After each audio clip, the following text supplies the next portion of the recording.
Мэргэжлийн болон техникийн боловсролын багш удирдах ажилтнуудын сургуульд сайн туршлага нөхөрсөх тэмцээн 2025 оны 5 дугаар сарын 1-ээс 3-ны өдрүүдэд баруун бүсийн тулгуур төв хов дотод амжилттай зохион байгуулагдлаа. Дээрх арга хэмжээнд 6 бүсийн 29 байгууллага 23 багийн 320 шилдэг баг тамирчид спортын 4 төрөлд 84 багц медалийн төлөө хурд хүч, авах гал самба, оюун ухаанаас сорин өрсөлдөж дүнгээ гаргалаа. Тэмцээнд 26 спортын мастер оролцсон бол хамгийн залуу тамирчин 26 настай, хамгийн ахмад тамирчин 60 настай тамирчин баг хамт олноо төлөөлөн оролцсон байна. Тэмцээний ерөнхий шүүгчээр биеийн тамир спортын хорооны ахлах дасгалжуулагч, биеийн тамирын албаны даргын спортын мастер Сүхбаатар, Монголын волейболын холбооны улсын шүүгч Алтан булаг, Галхүү, Монголын волейболын холбооны шүүгч Наран цэцэг, Талгат, Цогт, Ганц ориг, аймгийн волейболын холбооны шүүгч Алтан багна, Бахаат, Монголын сагсан бөмбөгийн холбооны улсын шүүгч Мөнхбаатар,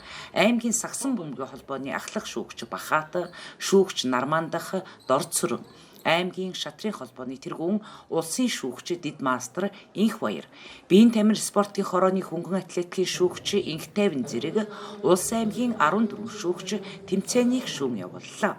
Шагнал гардуулах үеэр шатрын спортын Дид мастер цол тэмдгээр Ховд аймаг дахь хөгжил политехник коллежийн багш Сэрхгүүд, волейболын спортын мастер цол тэмдгээр Ховд аймаг дахь хөгжил политехник коллежийн багш Бат Жаргал нарыг шагналаа. Тэмцээний дүнгээр шатлын эрэгтэйчүүдийн төрөлд тэргүүн байрыг Өвөр хангай аймаг дахь политехник коллежийн багш Сэрчин Бал, Дид байранд Орхон аймаг дахь политехник коллежийн багш Инх Хамглан, Гутгоор байрыг Ховд аймаг дахь хөгжил политехник коллежийн багш Баасан Хүнаар эзэлснээр шагналаа гардан авлаа. 3 өдрийн турш гал гарсан шилдэг тоглолтыг үзүүлсэн баг тамирчдын шагналыг боловсролын ерөнхий газрын төлөөлөл болон мэргэжлийн болон техникийн боловсролын байгууллагуудын удирдлагууд гардуулан өглөө.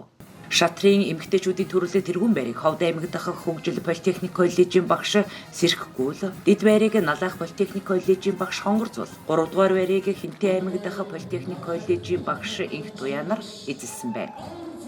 Сонирхогчдын Марпан гүйлтэнд эрэгтэй 8000 м-т 28 тамирчин, эмэгтэй 6000 м-т 26 тамирчин оролцсноос Марпан гүйлтийн эрэгтэйчүүдийн төрөлд тэргүүн байрыг Ховд аймаг дахь хөгжил политехник коллежийн багш Чин Заяа, Дид байранд Баян хонгор политехник коллежийн багш Дүүрэн Жаргал, Гутгоор байранд Төв аймаг Баян Чандман политехник коллежийн багш Болдбаатар нар эзэлснээр шагналаа гардан авлаа. Марпан гүйлтийн эмэгтэйчүүдийн төрөлд тэргүүн байрыг Архангай политехник коллежийн багш Дарима, Дид байранд Баян хонгор политехник коллежийн багш Одон Тунгалаг, Гутгоор байрыг Ховд аймаг дахь хөгжил политехник коллежийн багш Чанцалмаа нар эзэлсэн байна. Волейболын эмэгтэйчүүдийн төрөлд тэргүүн байранд волейболын спортын мастер Бат Жаргалын оюун эрдэнэ ахлагчтай Ховд аймаг дахь хөгжил политехник коллежийн баг тамирчид, 2 дугаар байранд волейболын спортын мастер Мөнх Баярын оюун туяа ахлагчтай Төв аймгийн Баян Чандман сумын дахь политехник коллежийн баг тамирчид, 3 дугаар байранд волейболын спортын мастер Доржийн тунгалаг ахлагчтай Орхон аймаг дахь политехник коллежийн баг тамирчид тус эхний 3 байрыг эзэллээ. Волейболын спортын эрэгтэйчүүдийн төрөлд тэргүүн байранд волейболын спортын мастер Бат Жаргал ахлагчтай Өвөр хангай аймаг дахь политехник коллежийн баг тамирчид, 2 дугаар байранд Отгон Баяр ахлагчтай техник технологийн политехник коллежийн баг тамирчид, 3 дугаар байранд волейболын спортын мастер Зол Жаргал ахлагчтай Баян хонгор аймаг дахь политехник коллежийн баг тамирчид тус эхний 3 байрыг эзэлсэн байна.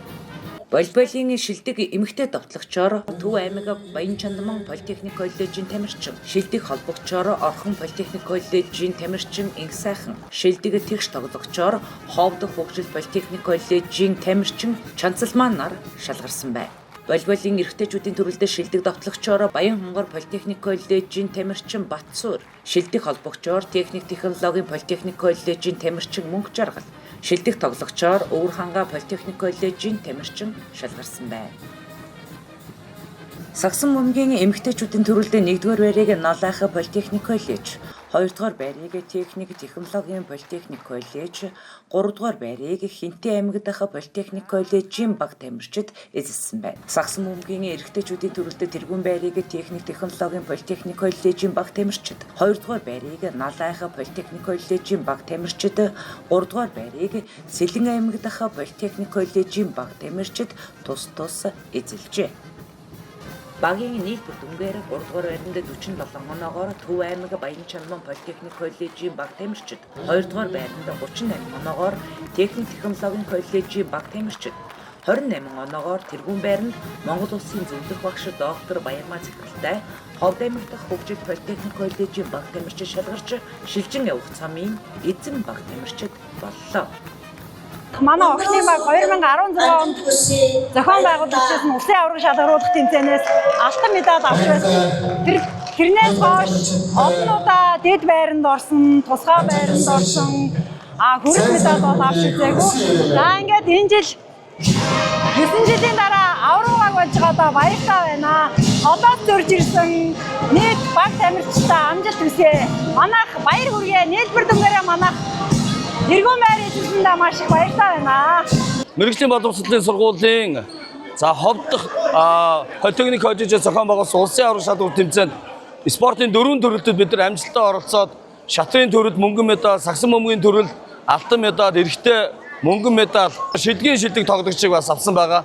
Тэгээд бид нар бол ямар ч байсан энэ сайхан Ховд нутагтаа ирсэндээ баяртай байна. Тэгээд энэхүү сайхан тэмцээнийг зохион байгуулсан нийт Ховдын бас Политехник коллежийн хамт олондоо баярлалаа. Тэгээд цаашдах нь ажил хөдөлмөрт өндрөөс өндөр амжилтыг хүсье. За баярлалаа. Одоо мэргэжлийн боловсрол болон техникийн боловсролын багш ажлуудын дунд улсын шалгаруулах тэмцээнийг зохион байгууллаа. За энэ тэмцээнд Орхон аймаг дахь Политехникийн коллеж маань бүрэн бүрэлдэхүүн багтаагаа хүрэлцэн ирж орсноос шатрын төрөлд 100 буудалтай амны спортын мастер Инк хамгаалан жижүүр маань мөнгөн медаль, мөн эмэгтэй волейболын баг маань хүрэл медаль, эрэгтэй волейбол маань шигшээ 8, марафоны 2 тамирчин маань шигшээ 6-ад ингээд шалгарсан ийм амжилтуудыг үзүүллээ. Тэмцээн маань бас дүгнэж хэлэхэд нэлээд залуужиж баг тамирч нэлээд чансаа өндөр болсон байна.